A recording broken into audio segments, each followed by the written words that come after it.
Okay, so coaching, it, um, there's a lot of different descriptives, but one way to think about it, it's co-creative. Okay, and so what a coach does first is ask questions. One beauty about being a coach is you don't have to be an expert in anything, in any particular industry, right? Now, having a business background for like BAM, that's helpful, right?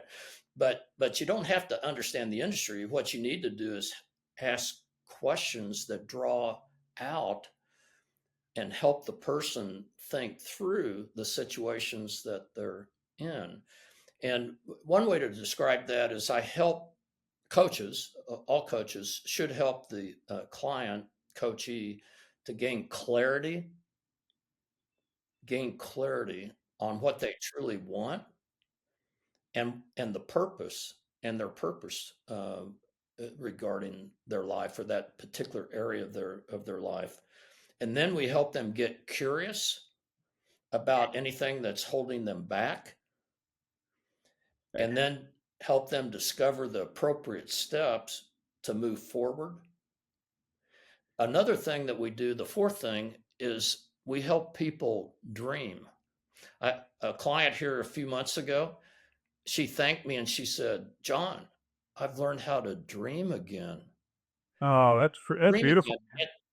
And dreaming, the cool thing about dreaming is that when you have a strong enough dream, a vivid enough dream, um, and this ties in with your why, then it provides the inspiration and motivation that you need to fulfill that dream.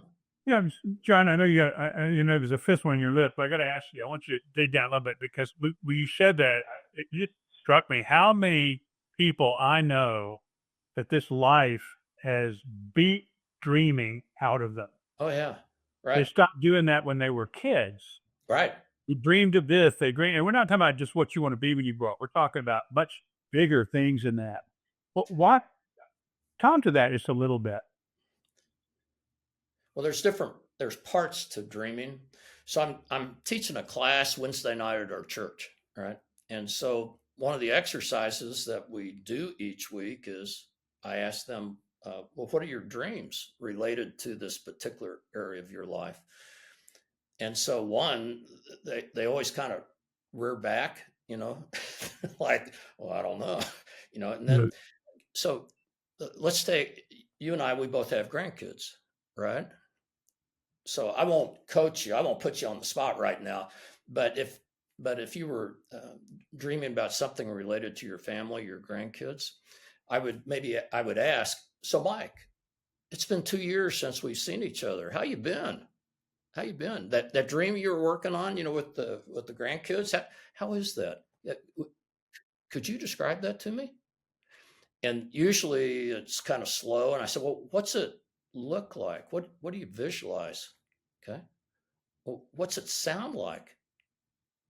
What's it sound like? So, like with the grandkids, I hear the grandkids when I visualize and I dream. I hear them. Uh, Smells, because a lot of my dreams with the grandkids are like outdoors. You live in the mountains, so I smell the pine trees.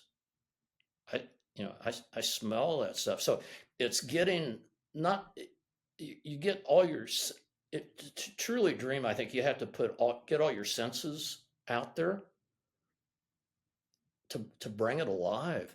And then if your dream is big enough, oh my gosh, that provides the inspiration, the perspiration to do the things that you need to do uh, to to attain those dreams. And if your dreams align with the Lord's purpose for you, wow, look out, you know, that's good stuff. Again, we could go all down this. One quick thought, and then get you because that was the fourth of several points you were making. I think you had a fifth point coming up. Besides coaching people to dream, Right. but I think about the Christians I know.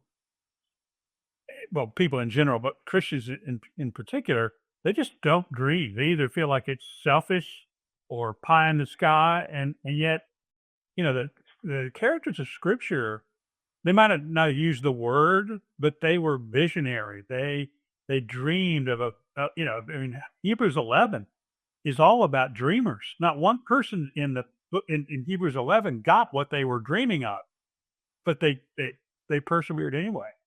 I would throw out to any band practitioners or anybody out there that uh, in my career, I met with clients all the time.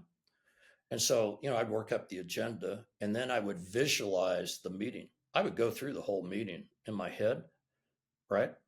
I would anticipate what questions they had, what jokes I would say, what I need to cover, you know. And so when I met with the client, I had that meeting, and the meetings went better. And you're not doing that to manipulate the meeting. You're doing that to serve. I haven't used that word, but that's what coaching is about, is serving, right? So if you've taken that time and kind of worked through through that visualization, you can serve them a lot better because you've already thought about a lot of what's going on. The customers always throw you curveballs, you know you're not going to think of everything, but you're better prepared. And Yeah. I would throw out, maybe especially in multicultural situations, the better prepared you are, maybe the better the conversations will go. I don't know, but so.